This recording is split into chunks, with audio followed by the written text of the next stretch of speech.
Yo, what is going on, guys? We are playing some more NHL 17 today. We're going to do something a little bit different. We are in franchise mode, but we're going to be seeing who can score the most goals on a line consisting of Danny Heatley, Steven Stamkos, and Alex Ovechkin. Now, Ovechkin and Stamkos, of the last 9 years, have won the Maurice Richard 8 of those 9 years. One of them two players have. So obviously we got some great goal scorers between them two. And then there's Danny Heatley, who, well, you guys know what Danny Heatley's capable of. Scored some goals, quite a few goals, 50 or so to be exact, the way I've heard at least. Funny thing is, he didn't even win the Maurice Richard that year. Still, storybook year, we all know about that. Anyway, here's the overalls. I brought them up real quick because I want to talk about Danny Heatley's overall real quick. Obviously, Stamkos, Ovechkin, same overalls. Danny Heatley, I had to make a custom card for. The way I did Danny Heatley's stats is I went by his hut card stats, believe this or not. I went by his hut card stats, put all of his hut card stats in. The one that's a 97 overall, with that, his 97 overall hut card, by the way. Put all those stats in. You do that, and it gives him a 99 overall. So that must be some EA logic right there that you end up with a 97. I don't know where they came up with 97 overall with them stats. I've always been really skeptical of EA's hut card stats and how it gives them a lower overall. And by the way it looks, obviously, there is no logic behind it because they give you the full list of stats. I copied them stat for stat for stat, and it gave Danny Heatley a 99 overall, and it's the exact same card as a 97 in hut. So figure that one out. But the reason he's a 98 is because I wanted to try to keep it a little bit more, you know, evenly matched here with the other guys. So I -3'd every single category for Danny Heatley's card because, you know, kind of like giving him a +3 boost or something. Thinking you -3 him, it'd give him like a 94 in hut, kind of like, you know, those guys, whatever. But obviously that was not the case. It gave him a 98 when I -3'd all of them. So here's where we're at with Danny Heatley's custom card right here. Obviously he's older than 26, but what we're going to do is we're going to sim this whole season with each one of these guys on the same line. Got to keep them on the same line because that's what's going to make it interesting, because these guys are going to be fighting over the goals. There ain't a lot of assists between these three guys, so it's going to be interesting. Like I said, I want to see, hopefully you guys want to see, if these three, a whole bunch of snipers play on one line. It'd be interesting to see if the center comes out on top, the right wing, or of course the Maurice Richard King himself of the past decade, Alex Ovechkin. But we're going to go ahead here, and we're going to get this simming underway. And if you notice, we actually used the Tampa Bay Lightning instead of the Blue Jackets this time. Kept all the players on the Lightning instead of the Blue Jackets just for a good time. Figured they was, dare I say, the least potent, but they really weren't. It was just between them or obviously the Capitals. So we're going to go ahead here. Like I said, we'll go ahead and sim up this whole season. I'll catch you guys back at the end of the season. We'll see how things are going. We'll see if these guys have ripped each other's heads off by then, because, you know, I have a feeling they're not going to be much of ones to share the puck, especially come power play time. But we'll see how it goes. So the good news is we're out of the regular season. The bad news is it doesn't look like these three can work together as a collective group in the playoffs, as we're going to lose this series. It looks like we're already down 3 games.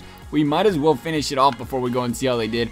I wanted to see maybe they could have made it to the Stanley Cup. Got one of them to get a Conn Smythe trophy over here, but it looks like we might not even get to the Stanley Cup, and we're not. We're going to get eliminated in the first round. That's a little bit of a disappointment. Always got to stick around though and see who wins the Stanley Cup. That's always an interesting one to see. It always ends on the 1st of June too. I'm starting to realize that. Got some tendencies going on over here on EA's side. Let's see what happens here. The anticipation's killing me. The Pittsburgh, Jesus, I ain't even going to talk about it. Never mind. Here we go. The important thing. We're going to see who was the best player on this team. Did anybody score a lot of goals? Ew. Don't look at that, guys. Don't look at that. It's the wrong logo. It's going to be yellow, but there's going to be a Predator thing right there by the 27s. Don't even worry about that. All right. So Stammer's got 106 points, but did he have the most goals is the question here. Look at these guys. Did we have no 50 goal scorers? It looks like Ovechkin scored 43 goals. Heatley scored 41, and Stamkos scored 40. Every single one of them had over 100 points, though. So as a line, when you have that many goals between the three of you, I guess you end up with that many points. But nobody on the team scored 50. That's kind of surprising. Ovechkin had a 95 overall at the end of the year. Heatley went down to a 98. I thought I said 97 for a second. And a 95 for Stamkos as well. Surprisingly, it looks like these guys actually learned how to share the puck. They all had right around 40 goals. The penalty minutes, Stamkos was a little bit more clean. Ovechkin was a little bit more dirty. They all had about a +40 on the year, so that was obviously an impressive line to have out there. Ovechkin over there, power play goals. Go figure, he's probably standing over there in his office, not getting covered with a stick up, just waiting for him to feed him one-timers. He probably had more, but, you know, Heatley and Stamkos kind of wanted the power play goals themselves. No shorthanded goals. Okay. No penalty killers out there. Stammer's shooting 17%. Somebody pass this guy the puck some more.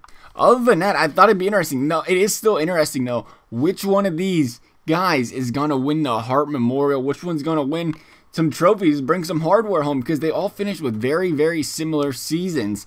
Some of these guys, which one's going to get the MVP? Oh, my goodness. Why keep quit showing me that? Please get that off my screen. The Art Ross, Steven Stamkos. Obviously, because he led the league in points. Now, the question is Steven Stamkos going to get that Hart Memorial also? Or is somebody else on the team considered the MVP? Let's see here. It's going to be Stamkos. It had to be a tight race between them other two guys, but it looks like Stamkos playing center is going to prevail with a team of Danny Heatley, Steven Stamkos, and Alex Ovechkin. Anybody get the Lady Bing? The Norse went to Shea Weber. How about that? Tarasenko got the Lady Bing. The little girl. Calder went to Mitch Marner again. I like seeing that. Conn Smythe, the Patrick Hornquist. Okay. All right. The Vezina went to Braden Holtby. The Jennings, the Fleury. Anything else fancy down here? The Mastodon, not really. The Selke went to Jordan Stahl. The Lindsay, there we go. Steven Stamkos, I like seeing that. And the Maurice Richard went to Vladimir Tarasenko. Somebody scored more goals than our team. I don't think anybody's line outscored ours, though. We had about, 124 goals on the first line. That's not too bad. Otherwise, though, guys, if there's something else you want to see like this, let me know. I thought it'd be a little bit more interesting. Switch it up a little bit. See how something like this would turn out. I hope you guys enjoyed this video. Thanks for watching, and we'll see you next time.